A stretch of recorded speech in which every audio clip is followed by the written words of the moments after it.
So, this is a college book that is frequently used. It is called Diversity Connecting College to Life. It goes on about many different subjects, but what we're going to focus on today is race. As you can see by most of these dates, it's a little bit of an older book. Within like the last 15 years.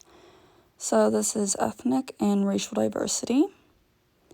It goes on to say that basically right now there is a white majority, but by about 2050, the U.S. population is projected to be more than 30% Hispanic, 15% Black, 9.6% Asian, and 2% Native Americans. As a result of this increasing diversity, cultural competence, the ability to understand cultural differences and to interact efficiently with people from different cultural backgrounds, has become an important skill that is essential for success in today's world. So again, this time I just Googled cultural competence. You guys are able to get the Google definition for it. And I would just like to say that cultural competence is a very key factor in making society work together. There are a lot of racist people. There are a lot of people that just aren't understanding the cultural differences, which clearly makes hatred amongst other groups. I would also like to point out that this isn't a Black Lives Matter or a Blue Lives Matter or an All Lives Matter factor. If you believe that any life matters, then this should apply to you. You should learn about this. You should be educated on cultural competence. This is showing the bottom half of the page, and at the top of this picture, you see remember, diversity is a human issue that embraces and benefits all people. It is not a code word that stands for some people, such as the Black Lives Matter movement, which is not just saying that Black lives are the only lives that matter.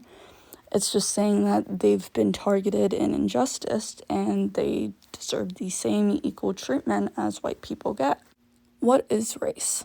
A racial group, race, refers to a group of people who share some distinctive physical traits such as skin color or facial characteristics. The United States Census Bureau in 2000 identifies 3 races: white, Black, and Asian. However, racial categories are social political concepts that are not scientifically based but socially determined.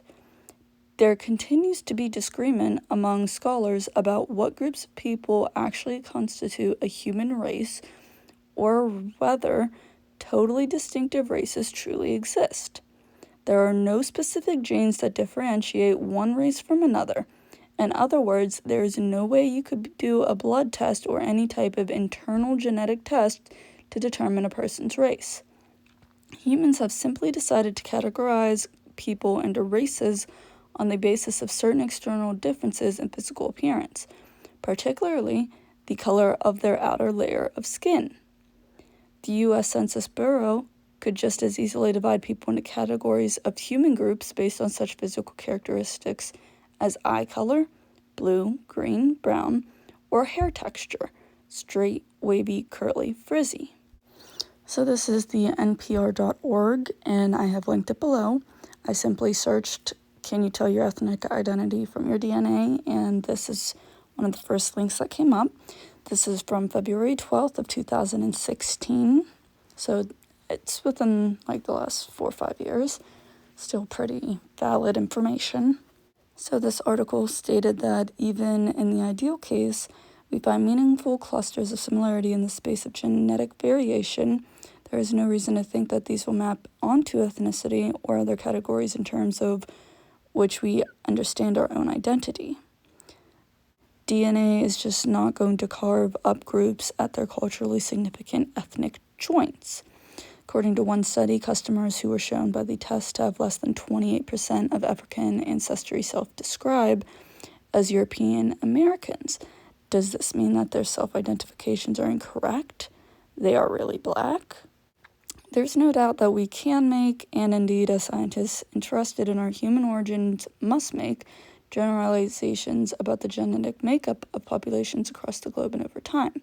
The question is, can it ever be more than fantasy to try to draw meaningful conclusions about an individual's origins on the basis of the sort of DNA information that is available to us now? The answer, I think, is a qualified negative. So if you actually are interested and you want to look at this article, it is again linked below, and it just goes on to say pretty much the topics that I just told you guys about and I read to you. So here on page 23 of this book, it says Myths and Realities about African Americans. Myth: Black people couldn't or didn't resist slavery. Truth: the weight of historical evidence suggests that enslaved Black people throughout the New World developed a culture of continual resistance. In every community, some slaves ran away, committed suicide, or died fighting back. In Jamaica, Suriname, and Brazil, slaves escaped to the mountains and established independent free communities. In Haiti, Black people ended slavery by defeating both the Spanish and the French armies. In the United States, slaves fled north and west to freedom and organized several slave rebellions. In addition, the continual agitation of Black people like Frederick Douglass helped spark the Civil War, which ended slavery in the United States. And another myth is that most lynchings started with a Black man was accused of a sexual incident involving a white woman. And the truth is, sexually motivated lynchings made sensational national headlines. However, carefully conducted research revealed a more complicated story. In 1892, crusading African-American journalist Ida B. Wells published Southern Horrors, which investigated hundreds of lynchings. Wells found that more than 70% of the lynchings occurred when the victims tried to vote, demanded their rights, purchased land, or owned successful businesses. Between 1920 and 1950, the NAACP also investigated scores of lynchings, and those investigations supported Wells' conclusions. And at the bottom here it says, today African Americans now enjoy the same legal rights as whites in the United States. However, it is important to remember that less than 50 years ago, African Americans did not have the same human rights as other U.S. citizens, and discrimination towards Blacks continue today. So I just wanted to give everybody a quick overview on race, specifically African American race, as there's a lot of prejudice going around, and what I stated debunked a few of the things that others are saying. I suggest getting this book. It's very helpful. It includes many different topics such as sexuality and obviously race and gender discrimination, stuff like that. It's a diversity book and it's very great for helping people learn.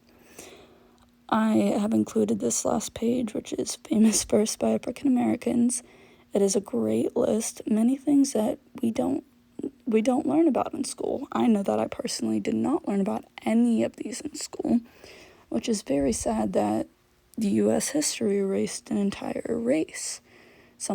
A race that basically built America. Don't quote me on that, but there's a lot of evidence towards that, and if wanted, I will do a video on why I said that. Again, thank you for watching this. Like, subscribe, comment, give me your thoughts, give me ideas of what else you guys want me to post. Thank you for taking your time to educate yourself. All my links and sources will be put below. The main one is this book, so I will include where you can get it, which is off Amazon or your own school website. Good luck on educating yourself, and thank you for taking the time to do it.